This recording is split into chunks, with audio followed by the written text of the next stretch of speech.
ପିଲାମାନେ ସପ୍ତମ ଶ୍ରେଣୀର ଭୂଗୋଳର ଜୈବମଣ୍ଡଳ ବିଷୟକୁ ଆମମାନଙ୍କୁ ସ୍ୱାଗତ। ପିଲାମାନେ ପୂର୍ବରୁ ପଢ଼ିଛ ବିଭିନ୍ନ ମଣ୍ଡଳ ବିଷୟ, ବାୟୁମଣ୍ଡଳ, ଅଶ୍ମିମଣ୍ଡଳ, ବାୟୁମଣ୍ଡଳ ଆଦି ବିଷୟରେ ଆମେମାନେ ଆଲୋଚନା କରିଛେ। ବାୟୁମଣ୍ଡଳ, ଅଶ୍ମିମଣ୍ଡଳ, ବାୟୁମଣ୍ଡଳ ଏକ ସ୍ୱତନ୍ତ୍ର ସ୍ଥାନ ପାଇଥିଲା ବେଳେ ଜୈବମଣ୍ଡଳ ପାଇଁ କିନ୍ତୁ ସେଭଳି କିଛି ସ୍ୱତନ୍ତ୍ର ସ୍ଥାନ ନଥାଏ। ଏହି ତିନୋଟି ମଣ୍ଡଳରେ ବାସ କରୁଥିବା ଜୀବ ଉଦ୍ଭିଦଙ୍କୁ ଜୈବମଣ୍ଡଳର ଅନ୍ତର୍ଭୁକ୍ତ ବୋଲି କୁହାଯାଏ। ଆମେମାନେ ଜାଣିଛେ ପ୍ରାଣୀ ଉଦ୍ଭିଦଙ୍କୁ ନେଇ ଜୀବଜଗତ ଜୈବମଣ୍ଡଳର ଅନ୍ତର୍ଭୁକ୍ତ। ଆମ୍ଭେମାନେ ଏହି ଜୈବମଣ୍ଡଳ ବିଷୟରେ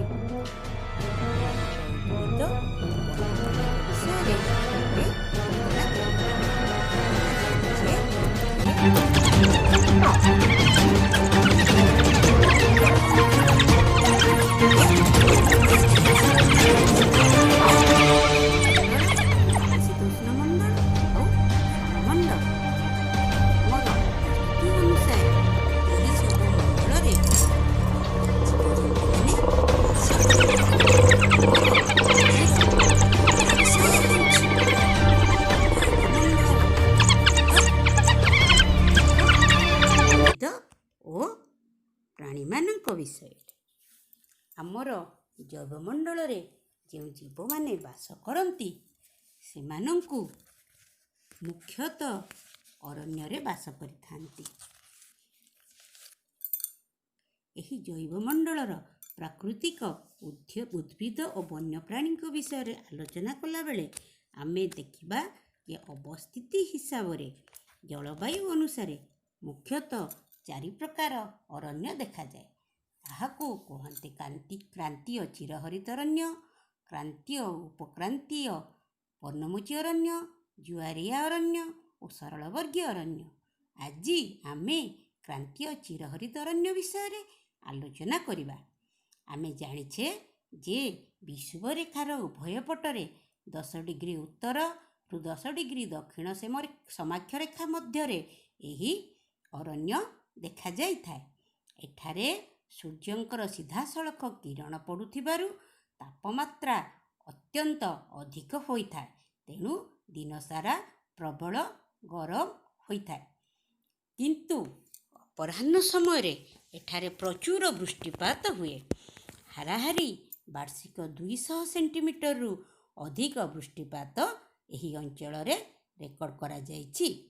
ଏହି ବୃଷ୍ଟିପାତ ଯୋଗୁଁ ସେଠାରେ ଯେଉଁ ଅରଣ୍ୟ ଦେଖାଯାଏ ତାକୁ କୁହାଯାଏ ଚିରହରିତ ଅରଣ୍ୟ, ଅର୍ଥାତ୍ ସେହି ଅରଣ୍ୟରେ କେବେ ବି ପତ୍ରଝଡ଼ା ଦିଏ ନାହିଁ।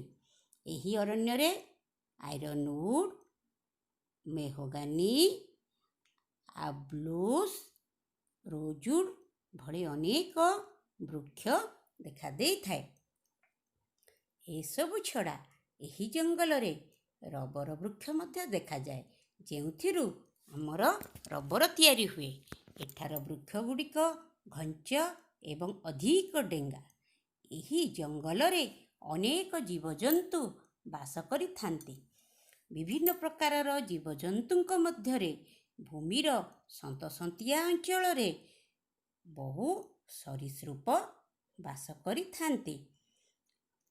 ଠିକ୍ ସେହିଭଳି ଅରଣ୍ୟର ବିଭିନ୍ନ ପ୍ରାନ୍ତରରେ ବାଘ ଓ ମାଙ୍କଡ଼, ବିଭିନ୍ନ ପ୍ରକାରର ମାଙ୍କଡ଼, ସିମ୍ପାଞ୍ଜି, ଓରାଙ୍ଗ-ଓଟାଙ୍ଗ ଇତ୍ୟାଦି ଦେଖାଯାଆନ୍ତି। ଏହାଛଡ଼ା ହାତୀ, ଗଣ୍ଡା ଏବଂ ସେହିଭଳି ଅନେକ ବଡ଼ ବଡ଼ ଜୀବ ଏହି ଅରଣ୍ୟରେ ବିଚରଣ କରନ୍ତି।